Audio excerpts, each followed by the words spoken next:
بسم الله الرحمن الرحيم الحمد لله رب العالمين الحمد لله الذي هدانا لهذا وما كنا لنهتدي لولا أن هدانا الله أشهد أن لا إله إلا الله وحده لا شريك له وأشهد أن محمدا عبده ورسوله اللهم صل على محمد وعلى آل محمد كما صليت على إبراهيم وعلى آل إبراهيم إنك حميد مجيد اللهم بارك على محمد وعلى آل محمد كما باركت على إبراهيم وعلى آل إبراهيم إنك حميد مجيد ورضى اللهم عن الخلفاء الراشدين وصحابة أجمعين ومن تبعهم بإحسان إلى يوم الدين لما بعد السلام عليكم ورحمة الله وبركاته. Mes sœurs, mes frères, les louanges, les remerciements, les éloges ne sirent qu'à Allah, le premier qui n'a pas de début, le dernier qui n'a pas de fin. L'apparent, le dominant sur toute chose, le subtil, le bien informé. Nous le louons, nous revenons vers lui repentant. Nous demandons protection contre les conséquences de nos péchés et lui s'élancer le nombre et les tendances de l'âme. Et l'âme, très certainement, ordonne le mal, hormis celle à qui Allah a fait miséricorde. J'atteste qu'il est le seul digne d'adoration. J'atteste la véracité de l'exemplarité de la prophétie de Mohammed ibn Abdullah. Qu'Allah bénisse ses prophètes, sa famille, ses compagnons, tous ceux qui les auront suivis dans le droit chemin et nous fasse l'honneur, je dis bien l'honneur d'en faire partie. Faire partie de ceux qui, au jour du jugement dernier, diront Alhamdulillah, alladhi hadana li hada. وما كنا لنهتدي لولا أن هدانا الله. Le Cheikh Abdelrak al-Badr, qu'Allah le préserve, ils disent que c'est l'une des formes de hidayah, de guider. Nous demandons à Allah de nous guider dans le droit chemin dans ce bas monde et dans l'au-delà. Les gens qui rentreront au paradis diront Alhamdulillah alladhi hadana li hada, Alhamdulillah qui nous a guidés à cela. On n'aurait certainement pas été guidés si Allah ne nous avait pas guidés. Surat 7, verset 43. C'est ce que je récite souvent en introduction, comme pour se projeter dans l'espoir qu'Allah subhanahu wa ta'ala nous accordera sa miséricorde. Famille donc de Mosquée du Mirail, vous avez le salam de Karim affairé donc dans les coulisses pour cette émission donc cette série qui est la réalité de la foi. Et quelle réalité? Donc, dans la série de médecine du cœur du mercredi, que vous avez l'habitude de suivre et très fidèle vous êtes, et qu'Allah bénisse donc votre temps et nous accorde tous sa satisfaction. Après avoir vu et compris que la foi, c'est ce qu'Allah donne aux gens qu'il aime. Le prophète sallam, subhanahu wa ta'ala, et le prophète sallallahu alayhi wa sallam qui donc nous a enseigné ce qu'Allah aime, et très certainement, quand il aime, Allah donne la foi. C'est ce qu'il donne donc aux gens qu'il aime. Et on ne pose pas de questions, il sait. Et il est miséricordieux. Sa miséricorde l'emporte sur sa colère. Donc, bienvenue parmi les gens qui cherchent à comprendre la réalité de la foi. Elle augmente et elle baisse, comme nous l'avons vu, dans 9 épisodes auparavant. Nous sommes dans le 10e, donc cette réalité de la foi. Les savants sont unanimes et les versets sont nombreux, et les hadiths aussi, nous prouvons. Et la réalité suffit peut-être. Savoir que la foi, elle augmente et elle baisse. Par contre, comment augmente-t-elle et comment elle augmente par les bonnes actions? Et comment baisse-t-elle et baisse par les péchés? Donc, si on cherche à avoir une belle fin, et on le verra à la fin, Inch'Allah, il faudrait espérer, il faudrait prier Allah subhanahu wa ta'ala que la dernière des œuvres soit la meilleure d'entre nous. La meilleure de celles que nous avons pu effectuer grâce à Allah subhanahu wa ta'ala. Et comme le disaient les anciens, si les gens du paradis sont rentrés au paradis, c'est que leur dernière œuvre a été celle des gens du paradis. Qu'Allah nous compte parmi ceux-là. Et si les gens de l'enfer, qui ont mérité l'enfer, malgré la miséricorde d'Allah subhanahu wa ta'ala qui n'a pas de fin, c'est parce qu'ils sont morts sur un acte qui mérite l'enfer. Allah est juste. Et Allah sait tout. Et c'est la raison pour laquelle on demande à Allah subhanahu wa ta'ala de nous raffermir la foi dans nos cœurs, et on demande à Allah subhanahu wa ta'ala de ne pas nous laisser à nous-mêmes ne serait-ce que le temps d'un clin d'œil. En effet, si Allah subhanahu wa ta'ala a mis des gens en enfer, il les mettra en enfer. 999 pour 1000 les fils d'Adam, qu'Allah nous en préserve. Si Allah met des gens au paradis, et il la mettra, 1 pour 1000 les fils d'Adam sans passer par l'enfer, très certainement, c'est parce que sa miséricorde l'a emporté sur sa colère, malgré nos péchés et malgré tout ceci, parce que nous avons cherché, grâce à lui, à éviter son courroux. Et personne ne peut supporter son courroux. Les bonnes actions, donc, nous sont conseillées, et c'est la raison pour laquelle, donc, Allah a ordonné, donc, tout ce qu'il a ordonné, qu'il a accepté. Il n'accepte qu'à 3 conditions. L'islam, on a dit, la sincérité, que lui seul sait, et le suivi de son messager, sallallahu alayhi wa sallam. Si je vous disais que le messager d'Allah sallallahu alayhi wa sallam, dans ce qui a été rapporté par l'imam Malik, qu'Allah fasse miséricorde, a dit « Je n'ai été envoyé que pour parfaire le bon comportement ». Vous me direz quel rapport? Et pourtant, tout le rapport est là. Je n'ai été envoyé que pour parachever le bon comportement. Et lui, il avait le bon comportement. Avant l'islam, qu'a-t-il dit? Avant l'islam, on l'appelait Muhammad al-Amin. Muhammad le digne de confiance. Et après, Allah l'a choisi comme le meilleur des hommes, celui qui avait le meilleur comportement, disait le sahabi que vous connaissez, Anas bin Malik, qu'Allah l'agrée, dans ce qui a été rapporté par l'imam al-Bukhari, qui disait le prophète sallam avait le meilleur comportement, le meilleur caractère. Et pour cause, le meilleur caractère. En effet, notre mère Aïcha, qui le connaissait bien plus que quiconque, disait que jamais le prophète sallam n'a levé la main ni sur une femme ni sur un esclave. Chaque fois qu'il avait le choix entre deux choses, permises bien sûr, il choisissait la chose la plus facile. Et si il sévissait, ce n'était que quand les limites d'Allah subhanahu wa ta'ala ont été franchies. Et sur ordre d'Allah subhanahu wa ta'ala, et donc sur inspiration d'Allah subhanahu wa ta'ala. Le meilleur caractère, a dit le prophète sallallahu alayhi wa sallam, le bon caractère plutôt, il a dit, on lui a demandé, il dit les plus aimés d'Allah. C'est ceux qui ont le meilleur caractère. L'imam al-Tabarani nous a rapporté ce hadith. Et il a également dit que, alayhi salatu wassalam, ceux qui me sont les plus proches et les plus aimés de moi, c'est ceux qui ont le meilleur des caractères. Quels sont les meilleurs d'entre nous? On lui a demandé, il a dit, c'est ceux qui ont le meilleur caractère, le bon comportement. Et il nous a également enseigné de ce qui a été consigné dans le Musnad de l'imam Ahmad, car il fasse miséricorde ainsi qu'à tous nos savants. Il nous a enseigné que rien ne pèse plus lourd dans la balance que le bon comportement. Rien ne pèse plus lourd dans la balance que le bon comportement. Et Allah déteste la grossièreté. Et par son bon comportement, l'homme peut atteindre la récompense de celui qui jeûne et qui prie. Dans le même hadith rapporté par l'imam Ahmad dans son Musnad, qu'Allah subhanahu wa ta'ala lui fasse miséricorde. Tout ceci pour dire quoi? Pour dire qu'en réalité, la foi, elle augmente et elle baisse en fonction donc des bonnes actions et des mauvaises actions. Quand on sait que le prophète alayhi salatu wassalam n'a été envoyé que pour parfaire le bon comportement, on peut comprendre pourquoi Allah a insisté sur le bon comportement et qui est directement lié aux bonnes actions. Et le mauvais comportement, quant à lui, très certainement, reflète la réalité de la foi, c'est-à-dire la baisse de la foi. Un mauvais comportement ne peut pas provenir, quel que soit. Abdallah bin Amr bin As, radiallahu ta'ala anhuma, il a dit, ya Rasulallah, j'écris ce que tu dis. Mais est-ce que je dois écrire, même quand tu es en colère? Il a dit oui, écris, parce que même quand je suis en colère, je ne dis que la vérité. Ce n'est pas parce que ta colère t'a emporté. Ah non, excuse-moi, j'étais en colère. Non. Le prophète sallallahu alayhi wa sallam, dans ce qui a été rapporté notamment également par Abdallah ibn Amr ibn As, radiallahu ta'ala anhu, il a dit, le prophète sallallahu alayhi wa sallam, l'hypocrite se reconnaît à 4 caractéristiques. Idha tumina khan, quand on lui fait confiance, il trahit. Quand il parle, il ment. Quand on lui confie quelque chose, il trahit. Et quand il s'engage, il ne respecte pas son engagement. Et quand il est en colère, il devient grossier. Ou sans foi ni loi. Et dans la version d'Abu Huraira, il a dit les 3 caractéristiques concernent l'hypocrite. Quand il parle, il ment.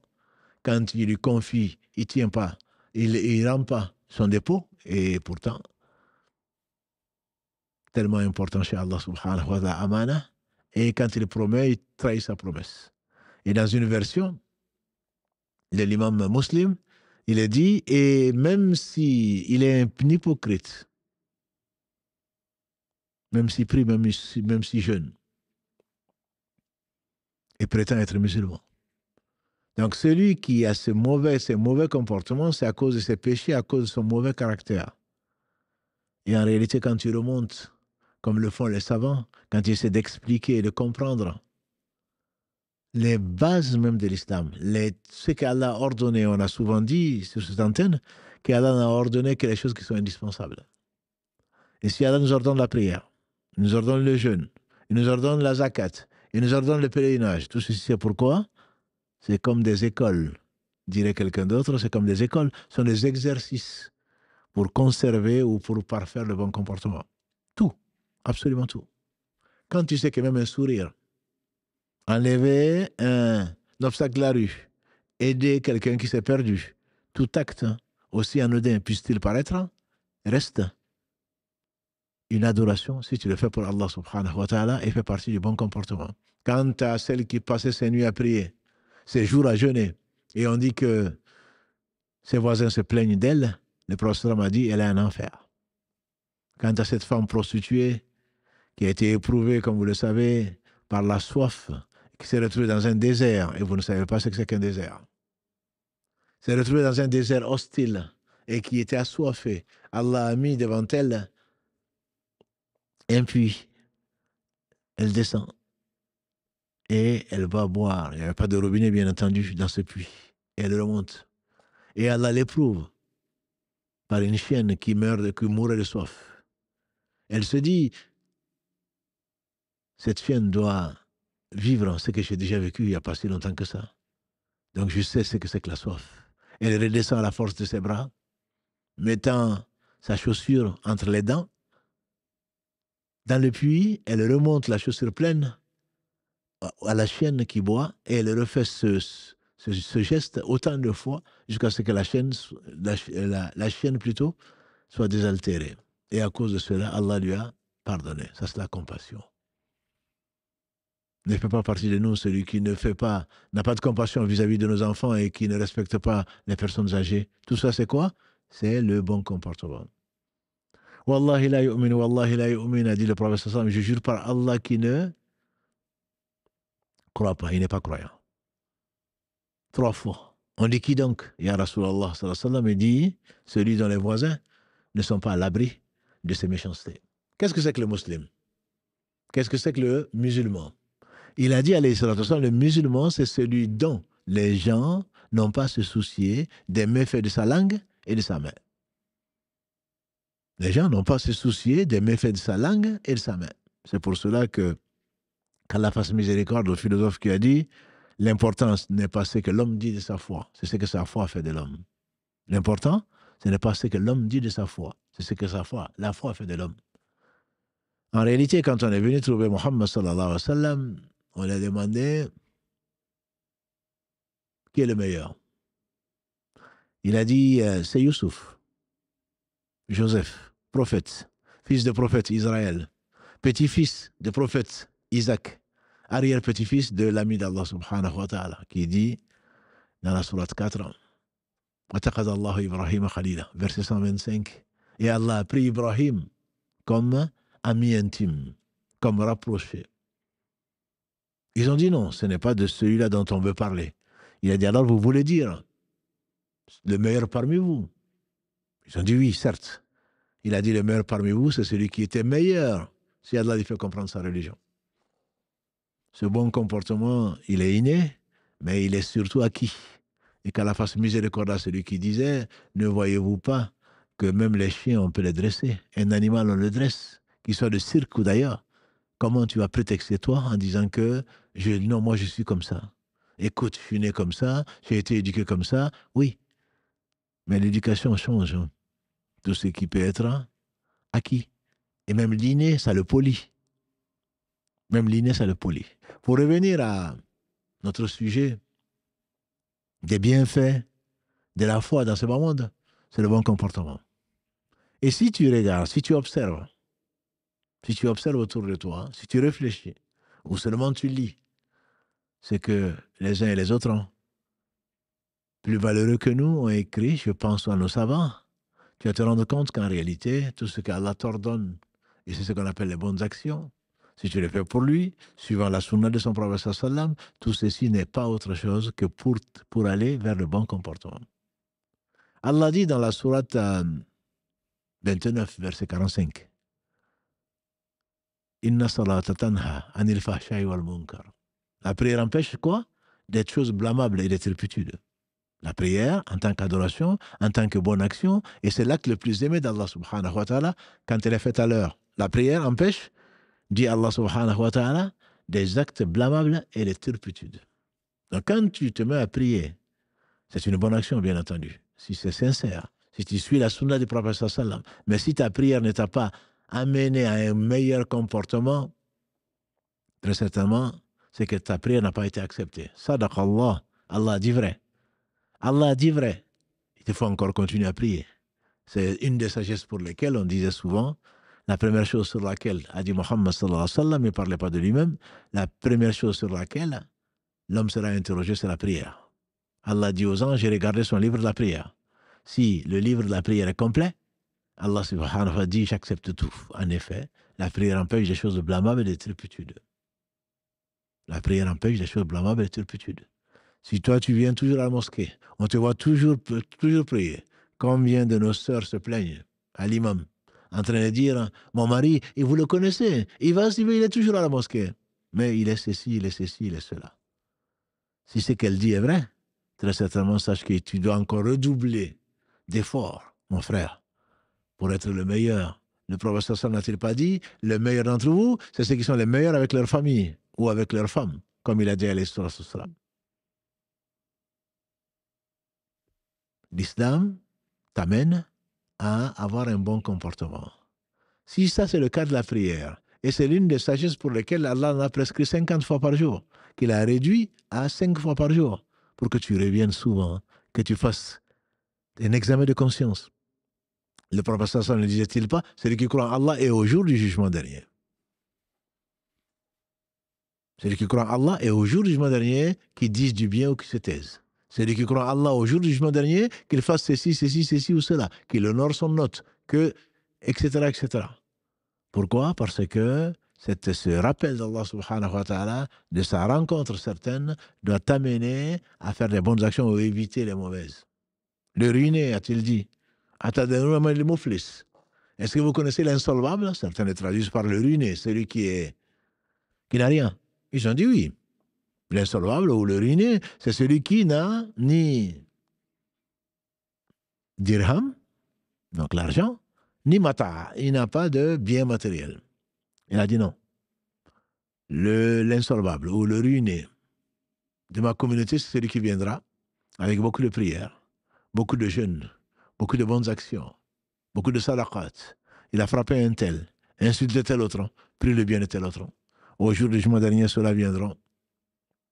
Ils vont prendre de ses bonnes actions. Ils vont prendre de ses prières, de son jeûne. Ils vont prendre de ce qu'il a pu faire, ses veillées nocturnes. Ils vont prendre de tout cela. Et si il reste encore des gens qui ont été opprimés par lui, Allah va prendre des péchés de ces gens-là, il va les mettre dessus et ils tombent en enfer en ordre. Donc ce sont des musulmans, de qui Allah a accepté. Ils ont été croyants au moment où ils ont fait cela.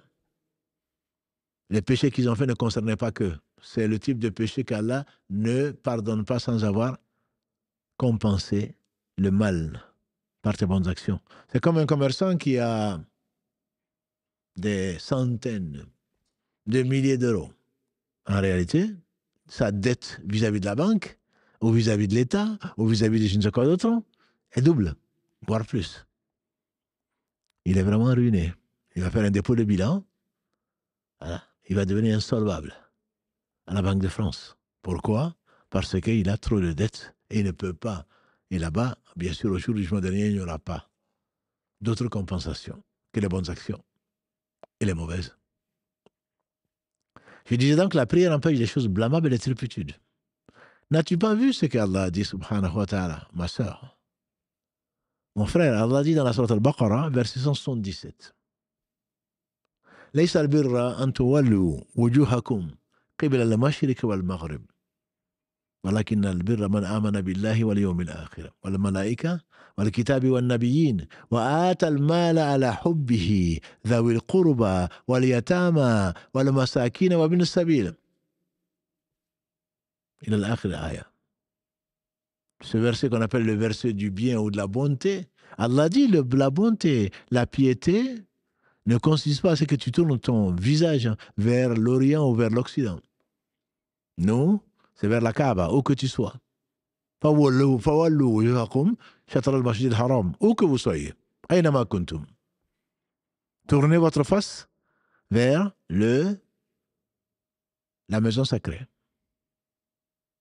Où que vous soyez. Mais Allah dit ici, dans le verset 177, donc de la sourate Al-Baqarah, Laysa al-birra, ou c'est dans la riwaya de Warsh, ou plutôt de Nafi', on dira Laysa al-birru, an tuwallu wujuhakum, que vous tournez votre face.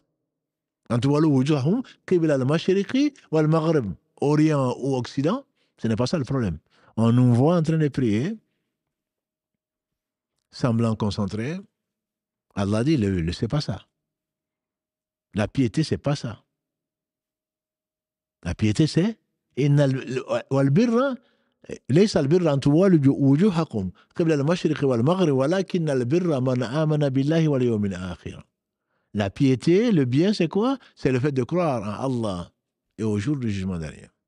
Très certainement, si on croyait au jour du jugement dernier, en réalité, la prière nous servirait. Nos comportements auraient été meilleurs. On aurait été, comme l'aime l'islam, le meilleur mari, la meilleure épouse, le meilleur père, la meilleure fille, la meilleure mère, le meilleur voisin, le meilleur employé, le meilleur employeur. Tout le monde aurait cherché notre compagnie. La bonne compagnie dont on a parlé la semaine dernière. La bonne compagnie, la compagnie.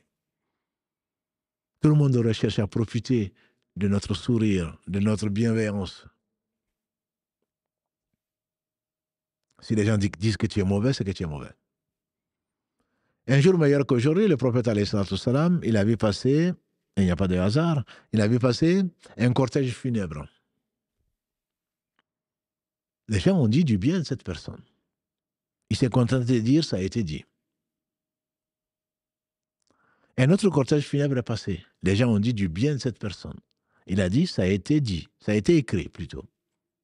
Un troisième cortège funèbre est passé. Les gens ont dit du mal de la personne. Il a dit, ça a été écrit. Ils ont dit à Rasulallah, sallallahu alayhi wa sallam, 3 fois, tu dis ça a été écrit, de quoi s'agit-il? Il dit, le premier cortège funèbre est passé, vous avez dit du bien de la personne, ça a été écrit comme quelqu'un de bien. Le deuxième cortège est passé, vous avez dit du bien de la personne, ça a été écrit comme du bien. Le troisième est passé, vous avez dit du mal de la personne. Ça veut pas dire, on a dit du mal du mort, c'est-à-dire c'était un tel, ah oui, celui qui ne fait pas ceci, celui qui est connu pour cela, ce qu'on appelle la perversité où il n'y a pas de médisance. Dire de ton frère ce qu'il n'aime pas en son absence, il n'y a pas de péché de médisance pour quelqu'un qui étale ses péchés au vu et au su de tout le monde.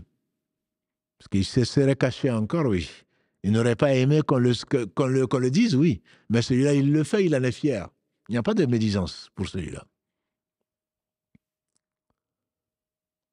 Mais mieux vaut réserver, habituer la langue à dire du bien plutôt que de dire du mal, même si le mal se justifie.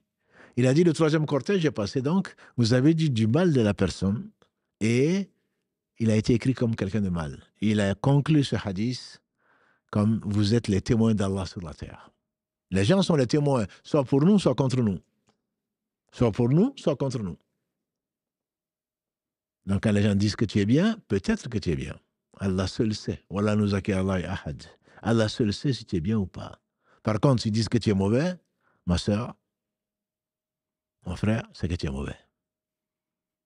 C'est pas par racisme, c'est pas par xénophobie, c'est pas par jalousie même qu'ils diront que tu es mauvais. Si les gens disent que tu es mauvais, quand on voulait assassiner le prophète sallam et qu'il a fui pour aller à Médine ensuite, en passant par la grotte, quand il a fui, Thawr, quand il s'est caché là, les gens, quand même, pourquoi il est parti? Vous croyez que parce qu'ils ont voulu l'assassiner, il a pris tout ce que les gens avaient laissé? Non. Les gens, malgré qu'ils le combattaient, ils continuaient à lui confier leurs affaires. Parce qu'il était connu comme étant, on a dit, Muhammad al-Amin, Muhammad le digne de confiance. Vous savez que, risquant sa vie, qu'est-ce qu'il a fait? Il a laissé Ali dans son lit, comme vous le savez. Et Ali est resté alors que lui, il est parti après. En lui confiant les dépôts des gens qui pourtant cherchaient à le tuer. En lui confiant les dépôts des gens pour qu'il les rende avant de le rejoindre à Médine. Il dit, ne t'inquiète pas, ils ne te feront pas de mal. Parce qu'Allah lui a assuré cela. Mais tu vas rester pour rendre le bien qu'on m'a confié. alors qu'on cherche à le tuer. Sallallahu alayhi wa sallam. Il n'y a pas deux poids, deux mesures. On a un bon comportement, on ne l'a pas. Tu as un bon comportement vis-à-vis du musulman, mais Allah t'exige d'avoir un bon comportement vis-à-vis du non-musulman. Il exige que tu aies un bon comportement vis-à-vis des animaux. Cette femme qui ira en enfer, car elle nous en préserve, à cause d'une chatte. C'est pas parce que tu as acheté ta chatte à la SPA, comme je le disais souvent, que tu as le droit de vie et de mort. Que tu as le droit de lui crever l'œil, comme certains garçons de cité, ou je ne sais quoi, pour s'amuser. Le prophète sallam a dit, elle est en enfer. Pourquoi? Parce qu'une femme avait une chatte. Elle l'a privée du manger et du boire. Non seulement elle a fait ce crime, de surcroît, elle a attaché la chatte qui n'a pas pu sortir toute seule pour aller chercher à manger et à boire. La chatte en est morte. Et c'est cette méchanceté qui l'amène en enfer. Il ne faut pas faire mal même à un chat.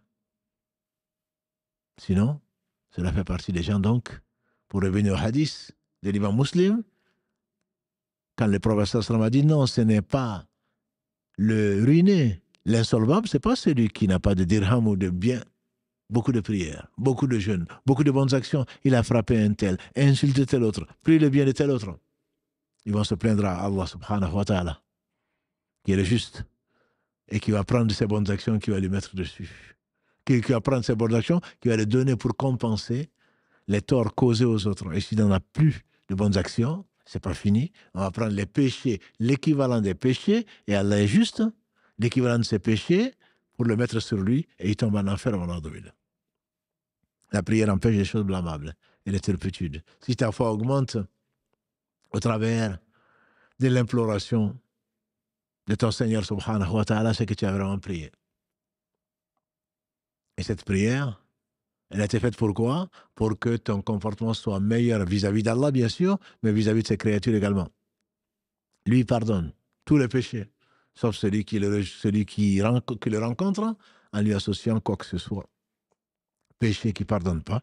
Inna Allah la yaghfir an yushraka bihi wa yaghfiru ma duna dhalika liman yasha. Allah ne pardonne pas qu'on lui associe quoi que ce soit. En dehors de cela, il pardonne à qui il veut. Surat 4, verset 48 et verset 116. Comme on a vu lundi dans le quiz.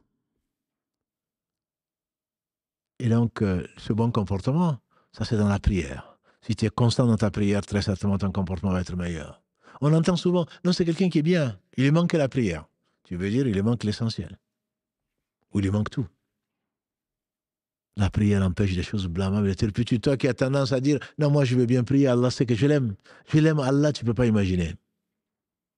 Quand tu aimes, je suis sûr que si tu as l'occasion de rencontrer celle que tu aimes ou celui que tu aimes, je jure par Allah que tu ne vas pas manquer l'occasion. Tu vas rester comme un d'heure en train d'attendre qu'elle arrive ou qu'il arrive, qu'il sorte, qu'il regarde par la fenêtre ou qu'elle regarde par la fenêtre, juste pour l'apercevoir. Allah t'invite. Lui qui n'a besoin de rien pour te pardonner, pour te rapprocher, pour t'aimer. Et tu refuses sa rencontre et tu prétends l'aimer. Et quel mauvais comportement. Quel mauvais comportement. Ça, c'est pour la prière. Je te dirais, c'est pareil pour le jeûne. Pour le jeûne, Allah subhanahu wa ta'ala, dans le verset 183 de la sourate Al-Baqarah, qui a instauré donc l'obligation du jeûne aux croyants, il a dit, Ya ayyuhalladhina amanu, kutiba ilaykumus siyamu, kama kutiba ala alladhina min qablikum, la'allakum tattaqun. Ô vous les croyants, ô vous qui les porteurs de la foi, ô vous qui prétendez croire à Allah et au jour du jugement dernier, alors jeûnez. Le jeûne vous a été prescrit comme il a été prescrit à vos prédécesseurs. Pourquoi? Afin que vous atteigniez la piété. Qu'est-ce qui est visé? C'est la piété. La piété, c'est quoi? L'observance des obligations. Selon ce qui a été révélé, c'est l'éloignement des interdits par rapport à ce qui a été révélé. Et donc, c'est ça la piété. Le jeûne n'a pas été fait pour que tu perdes quelques kilos, comme certains l'ont fait le mois dernier. Déjà un mois passé, puisqu'aujourd'hui, selon le calendrier, c'est le dernier jour de Shawwal. Déjà un mois. C'est ainsi que la vie s'écoule. Déjà un mois, déjà 20 ans, depuis déjà 40 ans. C'est comme si c'était hier. Le jeûne t'a été prescrit pour que tu sois plus pieux. Plus pieux, ça veut dire quoi? Certainement, ce n'est pas vis-à-vis que d'Allah. Cette piété doit se traduire par ton bon comportement vis-à-vis des autres. Vis-à-vis des autres. Si tu n'as pas mangé, si tu n'as pas jeûné, si tu as mangé, tu n'as pas mangé plutôt, tu n'as pas bu, tu t'es abstenu de ceux qui rendent le jeûne, ton comportement avec les autres doit être meilleur. Le prophète sallallahu alayhi wa sallam n'a-t-il pas dit que Allah n'a que faire du jeûne de celui qui ne s'abstient pas du mensonge et de la tromperie? Pendant un mois durant, j'espère que tu as pu faire cet effort de ne pas mentir et de ne pas trahir, de ne pas faire ce qui déplaît à Allah subhanahu wa ta'ala, qui se passe de tout. Si après un mois, si 29 jours consécutifs, 30 jours cette année, tu n'as pas fait ça, alors on peut espérer que les 11 autres mois, tu as fini ton école de la patience, de l'éducation, et que tu vas rester aussi pieux, et que tu ne vas pas mentir, tu ne vas pas trahir, tu ne vas pas insulter. D'ailleurs, Allah subhanahu wa ta'ala, dans le hadith Qudsi que nous a rapporté le prophète sallam, en disant à la fin que le jeûne m'appartient, c'est moi qui vais le compenser. Il a dit que le jeûneur s'abstient du manger et du boire pour moi, les ajali, pour ma satisfaction. Alors quand c'est le jour de l'un d'entre vous, dit le hadith, que l'on ne vocifère pas, que l'on ne se querelle pas, que l'on n'agresse pas. Et si quelqu'un nous cherche de l'histoire, qu'on dise je jeûne, je jeûne. Tout ceci pourquoi? Parce que le comportement qui est recherché, c'est la piété. Inna akramakum indallahi atqakum. Le meilleur d'entre vous chez Allah, c'est le plus pieux. Surat 49, verset 13. Le meilleur d'entre vous, c'est le plus pieux. À partir de ce moment-là, qu'est-ce qui est recherché? C'est un bon comportement. Le jeûne est une bonne action quand il est accepté.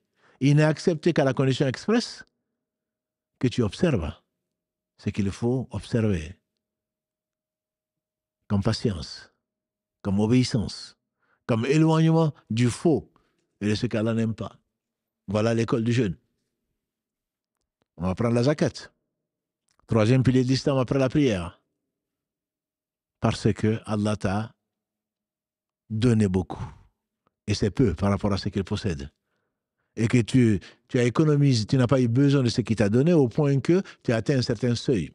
595 grammes d'argent qui équivalait à 85 grammes d'or. Et sur cela, Allah t'a dit de prélever pour plus nécessiteux. C'est quoi? C'est un comportement de générosité. Et le plus généreux des hommes, c'était Mohammed sallallahu alayhi wa sallam. Il était plus généreux, disait son cousin Ibn Abbas, radiallahu anhuma, il était plus généreux que le vent, pendant le Ramadan en particulier, que le vent qui sème la pluie, qui fusionne les nuages pour qu'Allah en fasse sortir la pluie. C'est contre l'avarice, cette tendance qu'on a. C'est contre l'avidité. J'ai ça, mais j'en veux encore plus. Allah te dit ce que tu as gagné. Le prophète sallam te dit c'est que jamais le monde ou la sadaqa n'a diminué quoi que ce soit. Jamais ça n'a diminué quoi que ce soit. De l'argent ou du bien que tu as. Au contraire. Allah t'a donné, eh bien tu dois donner. Allah t'a éprouvé par cet argent, c'est pour voir comment tu vas dépenser, bien qu'il le sache. À des gens qu'il a peut-être plus aimés que toi, puisque la majorité des habitants du paradis sont des pauvres. Donc il faut être généreux, il faut le donner. On nécessite tout. On a demandé au prophète sallam, est-ce que si je donne à un animal, je fais quelque chose à un animal, du bien, est-ce que ça compte? Est-ce que c'est une sadaqa? Il a dit alayhi salatu wassalam, tout bien que tu fais à un être vivant est compté comme sadaqa. Même le pèlerinage. Même le pèlerinage. On va jusque-là. Cinquième pilier pour celui qui peut. Celui qui en a, celui qui a les moyens. Et on reviendra, Inch'Allah, sur le pèlerinage dans les samedis. Inch'Allah, dans notre partie. Donc, vivre l'islam ou comprendre l'islam plutôt. Et on verra, Inch'Allah. Ou raconte-moi l'islam. C'est comme ça que nous l'avons appelé plutôt l'émission du samedi, raconte-moi l'islam. Et on va revenir, Inch'Allah, cette semaine et la semaine d'après sur le Hajj et son esprit, le pèlerinage.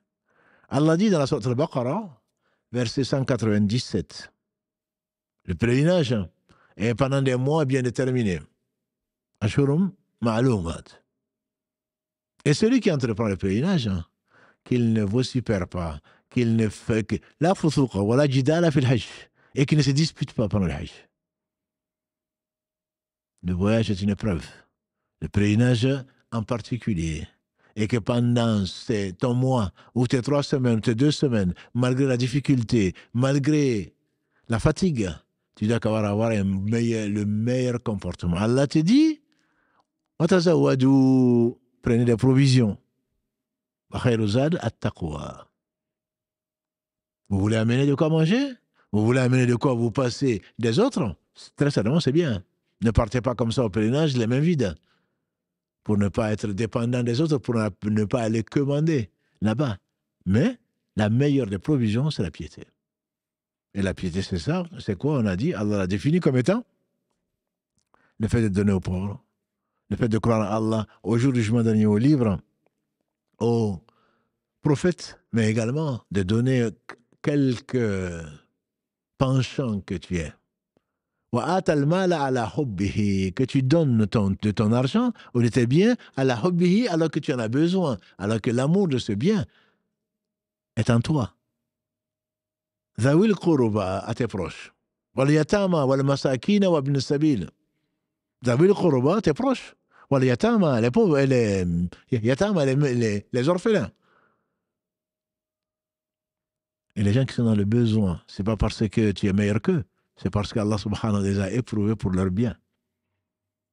Et qui a créé la mort et la vie pour nous mettre à l'épreuve.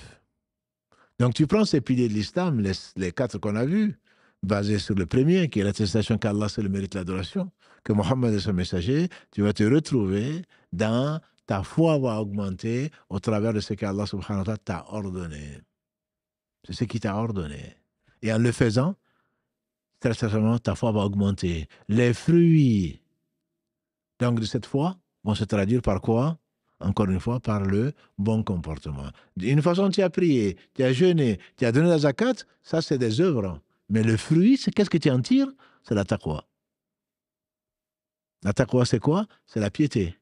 Et les plus rapprochés d'Allah, les plus honorés d'Allah, c'est ceux qui ont, ce sont les plus pieux parmi nous. Le prophète sallam disait donc, un arabe n'a pas de supériorité sur un non-arabe. Un non-arabe n'a pas de supériorité sur un arabe si ce n'est pas la piété. Donc cette piété se voit où? C'est un fruit de tes bonnes actions, c'est un fruit de la foi. C'est un fruit de la foi. Et la réalité de la foi se traduit donc par ce qui est dans le cœur, certainement. Mais Allah seul sait ce qui est dans le cœur. Mais ce que ta langue et tes membres montrent en réalité comme action que nous pouvons juger, parce qu'on ne peut juger que de ce que on ne peut témoigner que de ce qu'on a vécu et de ce qu'on a vu. C'est un aspect peut-être le plus important des fruits de la foi. Parce qu'Allah dit, un autre aspect que tu dois savoir, ma sœur, que tu sais, mon frère, c'est parce que le plus important, c'est ce que l'homme dit de sa foi, ce que la foi fait de lui. Allah dit, subhanahu wa ta'ala, dans la sourate 16, Al-Nahl, que j'aime tant les abeilles. Verset 97. Man amila saliha min dhakarin aw untha wa huwa mu'min. Celui qui fait du bien, qui soit homme ou femme, en étant croyant. On va lui accorder, on va le faire vivre une vie tayyib, une bonne vie, faite de sérénité. Comme le disait quelqu'un, le propre de dire la vérité, c'est de ne pas avoir à s'en souvenir. Quand tu mens, tu ne sais pas ce que tu dis à la belle-mère, à l'épouse, à l'enfant, au voisin, parce que tu ne sais pas ce que tu as dit. Mais l'un des avantages, c'est le repos quand tu dis la vérité. Parce qu'on va te demander, quelle que soit la personne qui va te demander où et quand, tu vas toujours dire la même chose parce que tu n'as dit que la vérité. Tu vas avoir une vie bonne vis-à-vis des autres. C'est le fruit de la foi. Le croyant, il est aimé. Même si on le combat, il est aimé. Parce qu'il est droit. Parce qu'on sait qu'il ne trahit pas. Parce qu'on sait qu'il a un bon comportement. Même avec son ennemi. On a demandé au prophète sallallahu alayhi wa sallam qui avait le meilleur comportement. Et donc Allah atteste subhanahu wa ta'ala dans la sourate 68.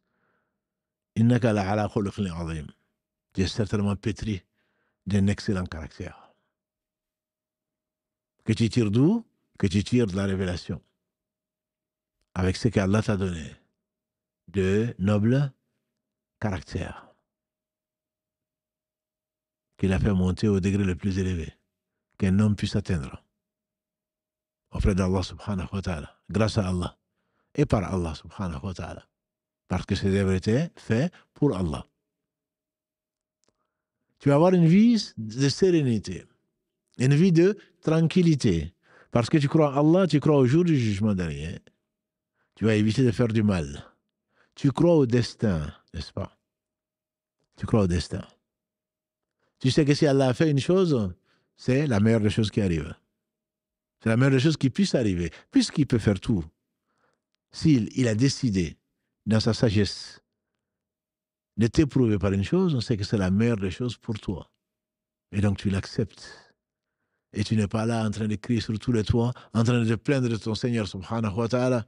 Au contraire, tu as le cœur tranquille. Si tu crois aux anges, comme Allah nous le demande, tu sais que tu n'es pas seul. Et si tu sais que Allah, parmi ses noms, c'est Al-Alim, c'est l'omniscient, tu ne vas pas te retrouver seul et penser que tu es seul. Au contraire, tu vas en profiter pour te rappeler Allah subhanahu wa ta'ala, qui est avec nous où que nous soyons par sa science, subhanahu wa ta'ala, bien que son être soit bien élevé.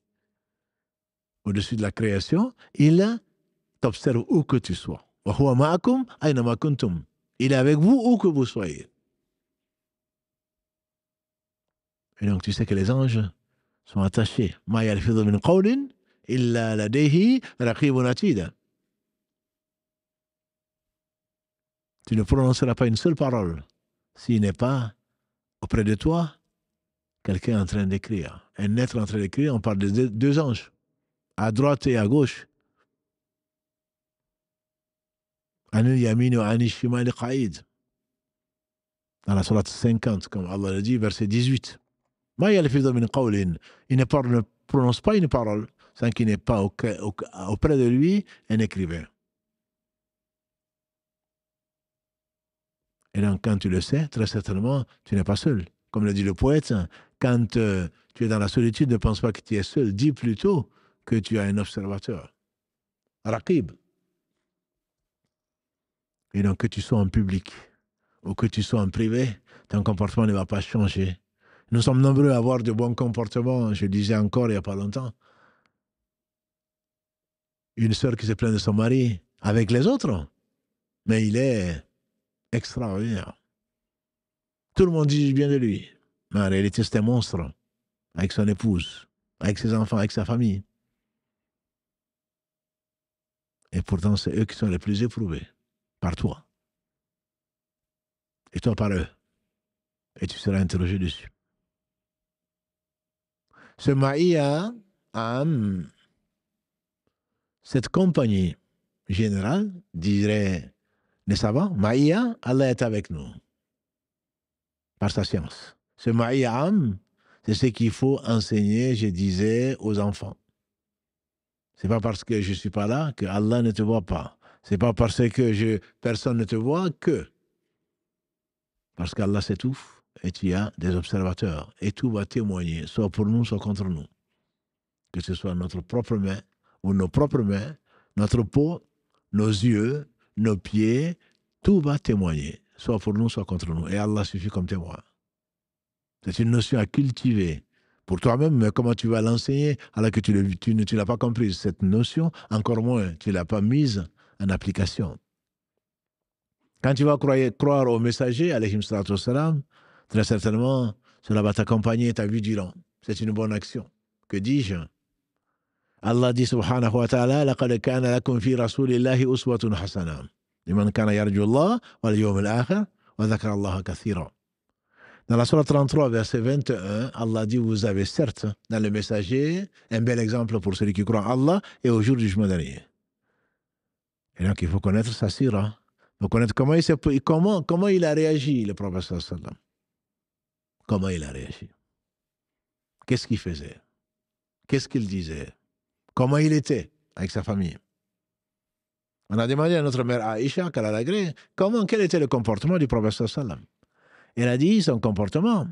Quand il était chez lui, il aidait ses femmes. Il cousait ses habits. Il rapiéçait ses habits. Il cousait ses sandales qui étaient coupées. Mais dès qu'il entendait l'appel à la prière, il abandonnait tout et répondait à l'appel de son Seigneur subhanahu wa ta'ala. Il était le plus doux des hommes. Quand on lui serrait la main, il était le dernier à relâcher. C'était le plus souriant des hommes. On dit quand quelqu'un voulait lui faire une confidence et qui tend l'oreille, il était le dernier à retirer son oreille. Quand tu te prenais la main, ou quand tu prenais sa main, il n'était jamais là en train de retirer sa main parce que tu m'agaces. Ça suffit, quoi. Ça fait 2 minutes que j'ai autre chose à faire. Il était le premier à tendre l'oreille et il était le meilleur avec ses épouses, sallallahu alayhi wa sallam, avec tout un chacun. Il y avait un enfant. Avec les enfants, tu as l'impression qu'il prend chacun à son niveau. Un enfant qui avait un oiseau, et quand il demandait des nouvelles de l'oiseau, et comment va cet oiseau? Ça, c'était le prophète sallallahu alayhi wa sallam. Le meilleur de comportement. Et les plus proches de lui seront ceux qui auront le meilleur comportement. Ils auront une balance lourde parce qu'Allah aime le bon comportement. Alors quand tu sais que tout ce qui t'arrive a déjà été écrit 50 000 avant qu'Allah n'écrit les cieux et la terre, tu vas certainement lutter. Mais de bonne composition. Tu sauras que si Allah l'a voulu, c'est que c'est du bien pour toi. Et que si tu te souviens d'Allah, dans l'aisance, il se souviendra de toi, bien qu'il n'oublie pas dans la difficulté. Ça, c'est l'autre côté, c'est le maïa khas. C'est le maïa khas. C'est la compagnie d'Allah qui est particulière. Qu'il a réservé à qui? Aux gens qu'il a aimés, les croyants. Inna Allaha ma'as sabirin. Verset 46 de la sourate 8 à l'Anfal. Inna Allaha ma'as sabirin. Allah est avec les patients.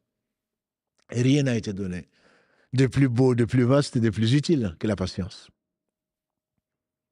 Parce que les prophètes alayhi salam ont été, se sont rapprochés d'Allah parce qu'Allah aimait. Parce qu'ils ont été les meilleurs. Le prophète a dit les êtres les plus aimés d'Allah, c'est ceux qui sont au service des créatures d'Allah. C'est ceux qui servent les autres. N'as-tu pas vu que les prophètes, ce sont les meilleurs êtres, les meilleurs hommes? Parce qu'ils servent l'intérêt des hommes. Ils appellent les gens à Allah subhanahu wa ta'ala au bon comportement. L'islam, c'est 2 choses. Croire en Allah sans rien y associer et avoir un bon comportement. Et c'est dans cet esprit-là qu'on doit éduquer, qu'on doit s'éduquer, qu'on doit éduquer les autres hommes. Et ceux qui ont tout donné et pourtant qui n'ont reçu généralement que calomnie, violence verbale et physique, ce sont les prophètes alayhi salam. N'as-tu pas ce qui est arrivé au prophète, le père des musulmans, Ibrahim, quand il a appelé son peuple à Allah, son père, adorateur d'idoles, à ne pas faire ceci, son peuple, adorateur des étoiles. Et quand finalement, par amour d'Allah subhanahu wa ta'ala, sur son inspiration, il a cassé les idoles, ils l'ont jeté dans le feu. Ils ont jeté dans le feu. Pour en finir, son père l'a menacé de lapider. Il dit, je paie sur toi, je prierai pour toi. Je prierai mon Seigneur pour toi, pour qu'il te guide. Quand on l'a jeté dans le feu, Allah a dit au feu, Ya nar, kuni bardan wa salam ala Ibrahim. Sois fraîcheur et paix sur Ibrahim. Verset 69 de la sourate, les prophètes 21. Ya nar au feu. Et le feu obéit à Allah, à son créateur. Comme tout lui obéit, bon gré, mal gré. Chante ses louanges, tout ce qui est sur la terre, tout ce qui est dans les cieux, même si on ne comprend pas. Allah a ordonné au feu de ne pas brûler et le feu n'a pas brûlé. Quand il a été jeté dans le feu, il a été rapporté que son dernier mot quand il a été jeté dans le feu, c'est Hasbi Allahu wa ni'mal wakil. Allah me suffit. et quel bon garant. Et en effet, Allah a été son garant. Allah a dit au feu, ne brûle pas cet homme. Et le feu ne l'a pas brûlé. On n'y était pas. On n'a pas tenté l'expérience parce qu'on n'est pas Ibrahim. On sait que le feu ne l'a pas brûlé. Il est sorti de là pour aller là où vous savez. Et avant qu'Allah ne l'éprouve par la stérilité pendant combien d'années. À 100 ans, il a eu un enfant, on dit, vers 100 ans, qu'Allah l'éprouve à nouveau pour lui dire d'abandonner cet enfant, qu'il va abandonner. Allah va l'éprouver à nouveau pour lui dire de sacrifier cet enfant et il va le sacrifier. Vouloir le sacrifier jusqu'au dernier moment, c'est ce qui nous a valu l'honneur, l'invitation à la maison d'Allah subhanahu wa ta'ala qu'il a construit parce qu'Allah a été satisfait de lui. Parce que quand Allah lui dit fais une chose, il le faisait. Verset 36 de la sourate 33. وَمَا كَانَ لِمُؤْمِنٍ وَلَا مُؤْمِنَةٍ إِذَا قَضَى اللَّهُ وَرَسُولُهُ أَمْرًا أَنْ يَكُونَ لَهُمُ الْخِيَرَةُ مِنْ أَمْرِهِمْ. Il n'appartient ni aux croyants ni à la croyance. Une fois qu'Allah a décrété une chose, qu'ils aient le choix. Et le père des croyants, c'est bien Abraham, Ibrahim alayhi salatu salam. Allah a interdit au feu de le brûler parce qu'il était en compagnie, Allah lui avait accompagné, Allah lui avait accordé une compagnie khas, une compagnie spéciale. C'est ce que Allah promet aux croyants. Dans la sourate 22, Al-Hajj, verset 38, Allah dit « Inna Allah yudafi'u 'anil ladina amanu » Allah défend les croyants. Ça, c'est sa promesse est vraie. Allah défend les croyants. Le ciel et la terre pourraient, n'eût été, lors d'Allah subhanahu wa ta'ala, vouloir faire ce qu'ils veulent, et ils ont choisi de se soumettre à Allah, cela ne changera rien. Allah défend les croyants. N'as-tu pas vu que le prophète sallallahu alayhi wa sallam, avec le meilleur des compagnons, quand ils se sont blottis dans un nid de vipères, dans la grotte Thawr, et que les chasseurs de tête l'ont cherché partout, que nous avons déjà abordé dans le cadre de la confiance en Allah, qui n'empêche pas, qui n'exclut pas, que dis-je, qui oblige, qui implique le fait de prendre les moyens. Ils sont cachés. Et au lieu d'aller vers Médine, ils sont cachés plutôt de l'autre côté, vers le Yémen, sur la route de Yémen. Les gens les ont cherchés sur la route de Médine, ils ne l'ont pas trouvé. Ils ont été cherchés enfin vers la route quand leurs têtes ont été mises à prix. À ce moment-là, ils ont failli le trouver. Et Allah relate cette histoire dans la sourate 9, Tawbah, verset 40. Quand il était avec son compagnon, celui qu'Allah a cité et qu'il a choisi pour être l'un des meilleurs hommes que la terre a porté après les prophètes alayhi salatu wassalam. Je veux dire Abu Bakr. Il était avec son compagnon, avec son compagnon, quand Allah subhanahu wa ta'ala a voulu. Abu Bakr dit, Ya Rasulallah sallallahu alayhi wa sallam, et regarde, ils étaient au bord de la grotte. Si l'un d'entre eux jette un œil, il va nous découvrir.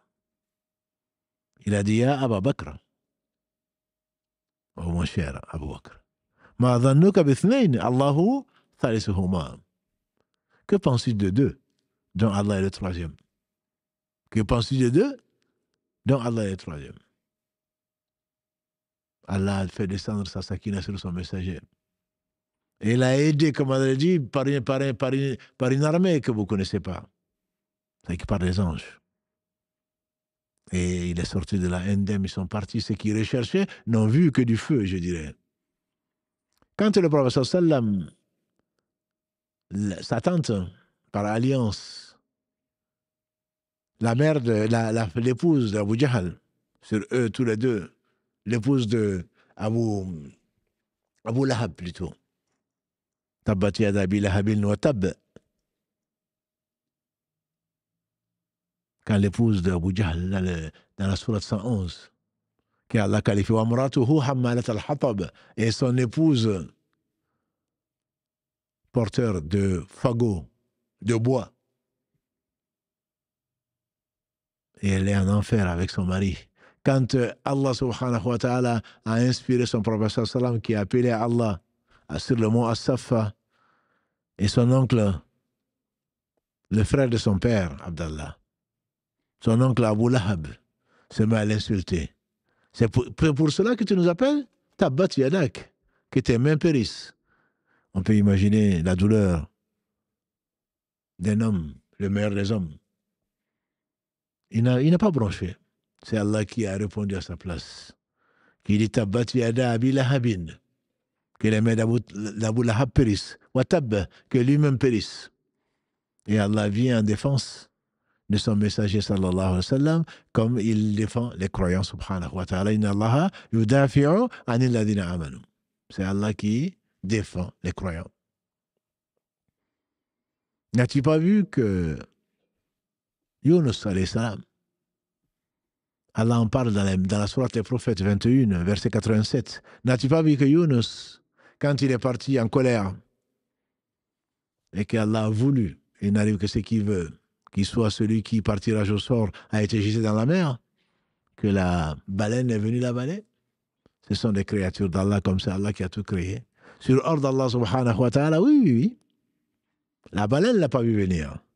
Mais Allah l'a envoyé à côté du navire à ce moment-là pour l'avaler et ensuite de le rejeter. Parce qu'Allah lui a inspiré son évocation. La ilaha illa anta subhanaka inni kuntu minaz zalimin. Il y a d'autres êtres dignes d'adoration que toi. Gloire à toi. Je faisais partie des injustes d'être parti sans avoir attendu ton ordre de partir. S'il n'avait pas été des évocateurs d'Allah subhanahu wa ta'ala, il aurait été. Allah sait ce qui n'est pas. Si ça avait été ce que ce serait, c'est Allah qui dit, il aurait été parmi les éprouvés jusqu'au jour de la résurrection, c'est-à-dire il serait mort dans le ventre de la baleine et n'en serait ressorti que le jour de la résurrection, puisqu'Allah ressuscitera tous ceux qui ont vécu et qui sont morts, bien sûr. Il est le vivant qui ne meurt pas. Ce maïa khas, cette proximité, cette compagnie d'Allah, a sauvé Jésus, alayhi salatu wassalam. Ne vois-tu pas que dans la sourate Les Femmes 4, verset 157, Allah dit wa ma salabuhu wa ma qataluhu wa ma salabuhu.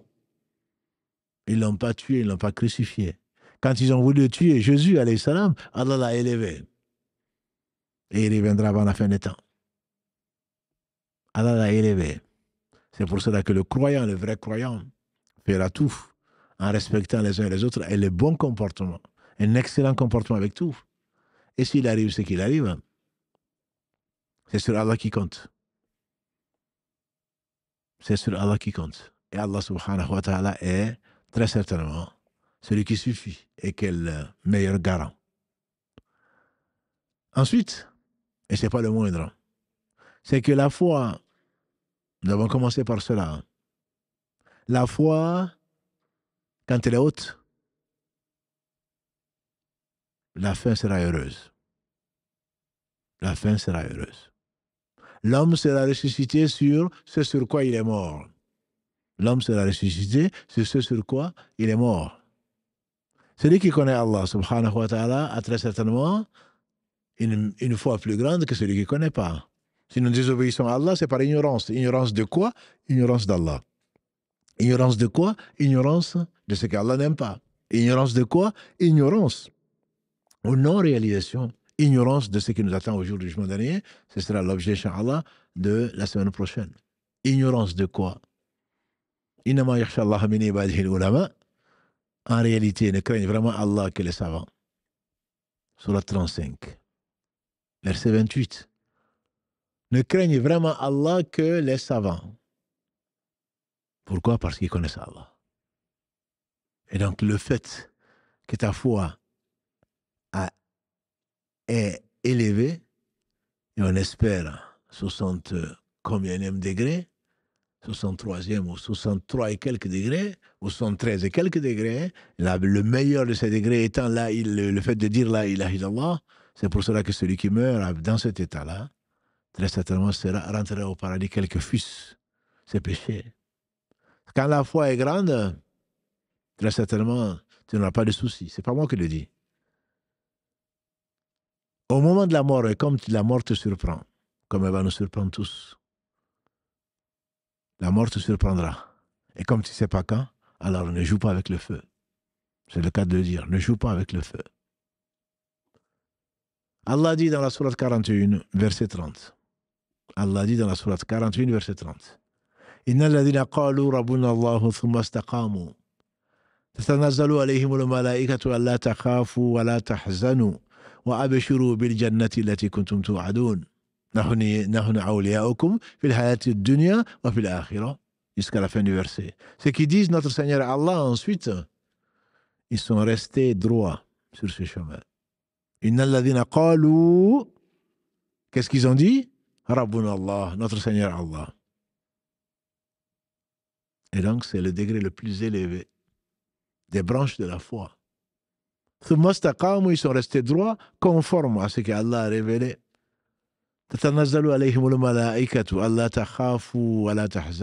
On leur fait descendre les anges. Les savants sont unanimes pour dire, au moment de la mort, Allah takhafu, ne crains pas. فأما من أعطى واتقى وصدق بالحسنى فسنيسره لليسرى ولمن خاف مقام ربه جنتان, celui qui craint la rencontre de son Seigneur, il aura 2 paradis dans la sourate 55 et dans la sourate 79 النازعات وأما من خاف مقام ربه ونهى النفس عن الهوى فإن الجنة هي المأوى, celui qui craint la rencontre de son Seigneur et domine son âme, le paradis sera accordé. La bonne nouvelle du paradis sera accordée à celui qui, au moment de la mort, les anges vont venir descendre sur lui en disant « Ne crains pas, tu craignais Allah, tu craignais son châtiment, tu craignais l'enfer, eh bien, Allah t'a assuré du paradis. » Ça vient de quoi? À cause de ce que tu as fait, que tu es resté droit grâce à Allah. Pour Allah et par Allah, tu es resté droit sur le droit chemin. إن الذين قالوا ربنا الله ثم استقاموا فلا خوف عليهم ولا هم يحزنون. Dans la sourate Al-Ahqaf 46 verset 13, Allah dit la même chose. Ceux qui disent notre Seigneur Allah et ensuite sont restés droits, ils n'auront pas de crainte. ولا هم يحزنون, ils ne seront pas soucieux, ils ne seront pas affligés. Les anges descendent sur eux à ce moment-là pour leur annoncer la bonne nouvelle. Que ton Seigneur t'a agréé et qui t'a réservé ce qu'il agrée et ce qu'il réserve aux gens qu'il aime. Parce que ce sont des gens qui avaient la foi forte. Pas seulement par la langue, mais par le cœur surtout. Le cœur était raffermi. يثبت الله الذين آمنوا بالقول الثابت في الحياة الدنيا وفي الآخرة. Allah dit dans la sourate 14, Ibrahim, le verset 24. Allah dit, il donne l'exemple de la Alam tara kayfa daraba Allahu kalimatan tayyiba ka shajaratin tayyiba. Ne vois-tu pas comment Allah frappe l'exemple, la parabole de la bonne parole comme un arbre dont les bien enraciné dans le cœur, bien enraciné dans le cœur du croyant, bien enraciné dans la terre et dont les branches vont jusqu'au ciel. Et dans le verset 27, يثبت الله الذين آمنوا بالقول الثابت في الحياة الدنيا وفي الآخرة. Allah a raffermi les croyants par la parole ferme, on dit la ilaha illallah, dans la vie de ce bas monde et dans l'au-delà, qu'on verra la semaine prochaine. Et certains savants disent c'est dans la tombe. L'au-delà commence à la mort, dans la tombe. Allah a raffermi les croyants. C'est l'un des plus grands bénéfices l'un des plus grands fruits de la foi. Au moment où tu meurs, Allah te raffermit quand Shaitan vient te voir en disant ce qu'il va te dire. Meurs dans tel état, meurs non croyant. Tu es sûr que l'au-delà existe? Ou alors il te fait désespérer. Il te fait désespérer. Avec tout ce que tu as fait, mais maintenant c'est terminé. Il ne te reste plus que la mort pour entrer en enfer. C'est pour cela que la foi a 2 ailes, disait Ibn Qayyim, la crainte et l'espoir. La crainte tant que ta rencontre d'Allah n'est pas évidente, n'est pas imminente. Et l'espoir quand tu la vois imminente. Le professeur Sallam, un jour meilleur qu'aujourd'hui, a trouvé un jeune homme à l'agonie. Il dit, comment tu te sens? Il dit, je me sens craintif pour les conséquences de mes péchés, mais j'ai un espoir sur le pardon, la miséricorde de mon Seigneur. Le professeur Sallam a dit, personne n'a ces deux sentiments si Allah ne le préserve pas contre ceux qu'il craint et s'il ne lui accorde pas ce qu'il espère. C'est pour cela qu'on sait, dans l'islam, c'est les gens de la sunna et de la jama'a, la foi elle augmente et elle baisse, l'espoir et la crainte sont deux ailes, et la crainte doit l'emporter tant qu'on est vivant, et l'espoir doit l'emporter au moment de la mort. Donc celui qui connaît son Seigneur aura une belle mort. Une belle mort, c'est-à-dire Allah va le rassurer au travers de ce qui va le rassurer. Ne vois-tu pas que quand les autres pleurent, et que l'homme est à l'agonie, Allah envoie Malak al-Maut, alayhi salam, l'ange de la mort. Cet ange de la mort va se mettre un peu éloigné de ce moribond. Il est accompagné par beaucoup d'anges. Pour ne pas l'effrayer, il va se mettre un peu à distance. Et l'homme saura, au moment de sa mort, s'il fait partie des gens du paradis ou des gens de l'enfer. Mais c'est un très long hadith que nous évoquerons, Inch'Allah, la semaine prochaine. Avec donc, il a été rapporté par Al-Barra ibn Azib. C'est un hadith très long, très beau, mais très effrayant, qu'on verra, Inch'Allah, la semaine prochaine. Donc, les fruits donc, de cette foi sont avant tout le bon comportement. Avec Allah, bien sûr, en l'aimant, en lui obéissant, en s'éloignant de sa désobéissance. Avec les créatures d'Allah, et c'est lui qui a tout créé sans besoin, en étant le meilleur père, le meilleur fils, le meilleur employé, le meilleur employeur, le meilleur frère, et en étant la meilleure des mères, la meilleure épouse, la meilleure fille, la meilleure copine, la meilleure sœur. Si les gens se plaignent de nous, comme ceci est le cas aujourd'hui et depuis longtemps, c'est que nous sommes loin de l'esprit de l'islam. La lettre, certainement, elle est là. L'habit ne fait pas le moine, disait-on, mais il est clair qu'un moine sans habit, il y a un problème. Il ne se reconnaît pas.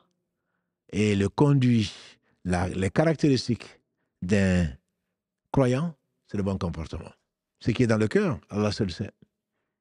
Mais quand tu parles, tu mens. Quand on te confie quelque chose, tu trahis.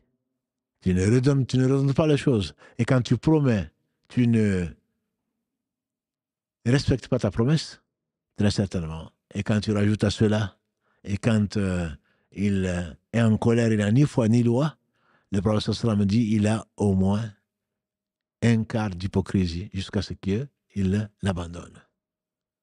Il a au moins un quart d'hypocrisie s'il a une de ces 4 caractéristiques. Si les gens ne t'aiment pas, il faut savoir pourquoi. Ils ne t'aiment pas parce que tu es droit, c'est rare. Les prophètes étaient aimés. Ils avaient le meilleur caractère. Ils étaient aimés, même si on pouvait les combattre. Parce qu'on n'était pas d'accord, parce qu'ils étaient orgueilleux. Les gens qui ordonnent le bien, très certainement, étaient aimés au fond des gens. Même si ils fermaient les yeux parce qu'ils étaient orgueilleux, sur la vérité, ils la refusaient. Mais ce qui est certain, c'est que leur comportement était exemplaire. Et la réalité de la foi, c'est le comportement qui viendra attester de ta sincérité, de tes rapports avec Allah. On ne jugera tes rapports avec Allah qu'au travers de tes rapports avec ses créatures. Allah seul sait qui nous sommes. Mais si tes rapports avec les créatures sont mauvais, très certainement, tes rapports avec Allah ne sont pas bons. Ils ne peuvent pas être bons. Parce que les meilleurs d'entre nous, c'est ceux qui sont au service des créatures d'Allah subhanahu wa ta'ala. Et les meilleurs d'entre nous, ce sont les prophètes alayhim salam qui avaient un caractère, qui avaient plutôt un comportement et des caractères exemplaires. Et tous, sans exception, étaient les meilleurs de leur peuple, puisque Allah les a choisis pour cela. Et le meilleur de tout cela, c'était le prophète sallallahu alayhi wa sallam. On a demandé à notre mère Aïcha quel était son comportement. Elle dit c'était le Coran. Quand c'est ainsi qu'on explique donc ce verset de la sourate 68, Al-Qalam, la plume, quand Allah dit Innaka la ala khuluqin azim, tu es certes pétri d'un noble caractère.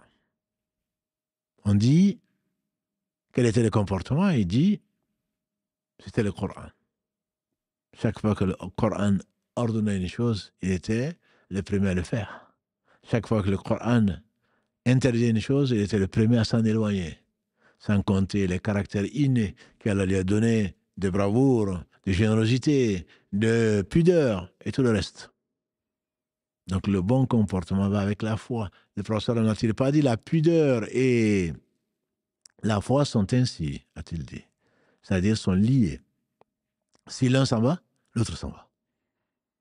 Si l'un s'en va, ils sont indissociables.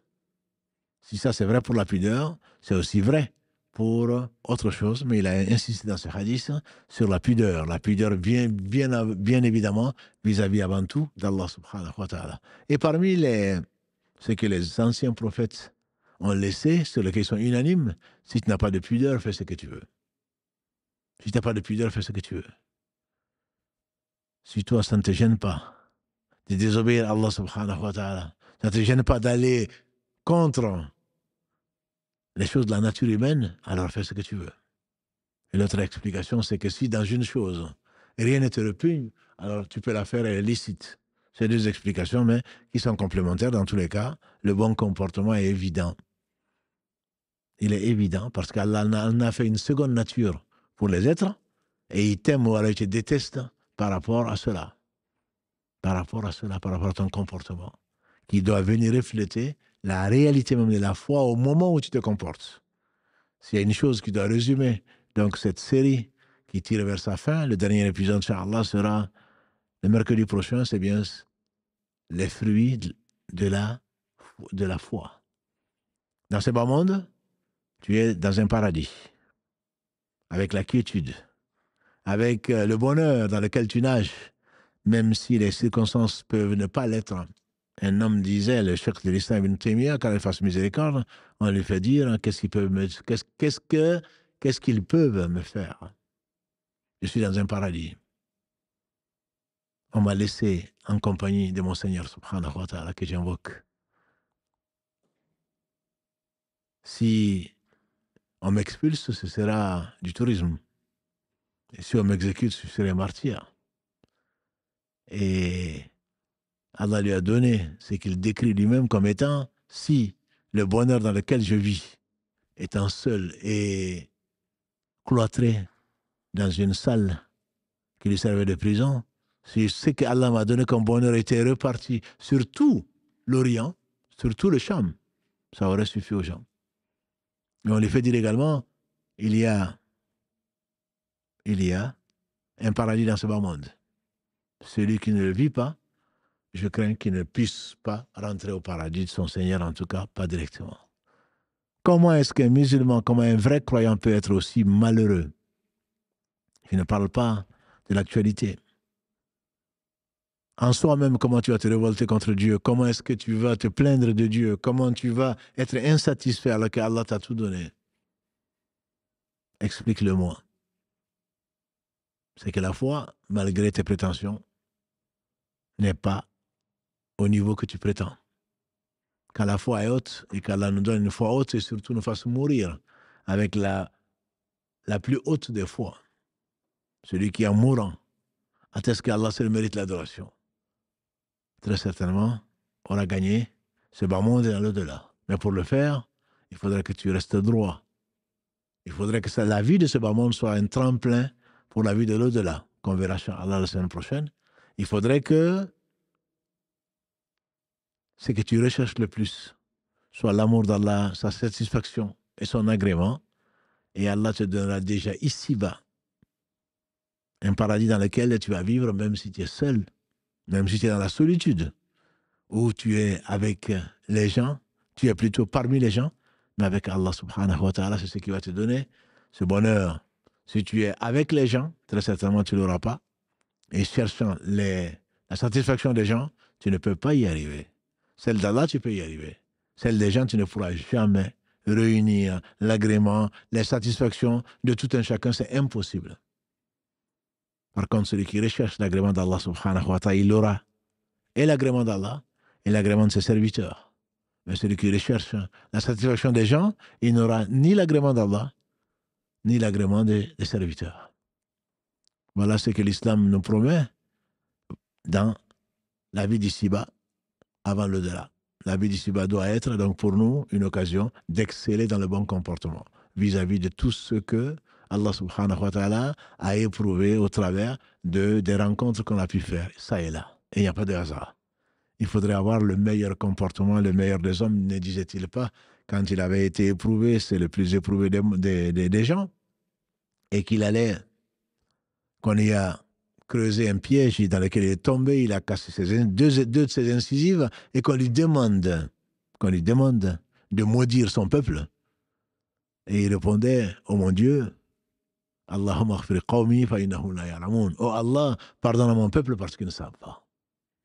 C'est avec un cœur, avec une douceur, avec une bienveillance. Au lieu de demander à Allah de maudire, comme on l'incitait à le faire, de maudire ces gens qui voulaient le tuer, ces gens qui sont venus jusqu'à Médine, ils étaient à Uhud, à quelques kilomètres de Médine. Des gens qui ont assassiné ses compagnons, les gens qui les ont chassés de la Mecque. Mais ce n'était pas ça son désir. Son objectif n'était pas celui-là. C'est de faire sortir les gens des ténèbres vers la lumière. Après qu'Allah lui a fait lui-même sortir des ténèbres vers la lumière. Allah miyajideka yatiman fa'awa wa wajadaka dalalan fahada. Ne t'a-t-il pas trouvé orphelin et t'a mis à l'abri? Ne t'a-t-il pas trouvé égaré et il t'a guidé? C'est de cette guidée par laquelle nous recherchons le salut. Parce que sans cette guidée, certainement, c'est la tristesse, malgré la richesse apparente, malgré l'opulence apparente, c'est le malheur pour celui qui s'accroche à ce bas monde et qui ne recherche pas par ce bas monde l'au-delà. Qu'Allah subhanahu wa ta'ala ne fasse pas de ce bas monde la fin ou que notre science ne se limite pas là. Je dirais même notre instruction. Que ce bas monde ne soit pas autre qu'un tremplin vers l'au-delà. Qu'Allah subhanahu wa ta'ala bénisse Mohammed, sa famille, ses compagnons, tous ceux qui les auront suivis dans le droit chemin. Qu'Allah bénisse votre temps et nous réunisse au plus haut degré du paradis. C'est ce que vous recherchez, c'est ce que nous recherchons tous. Subhanak Allahumma bihamdika, ashhadu an la ilaha illa anta, astaghfiruka wa atubu ilayk. Subhana rabbika rabbil izzati amma yasifun. والسلام على المرسلين والحمد لله رب العالمين والسلام عليكم ورحمة الله وبركاته.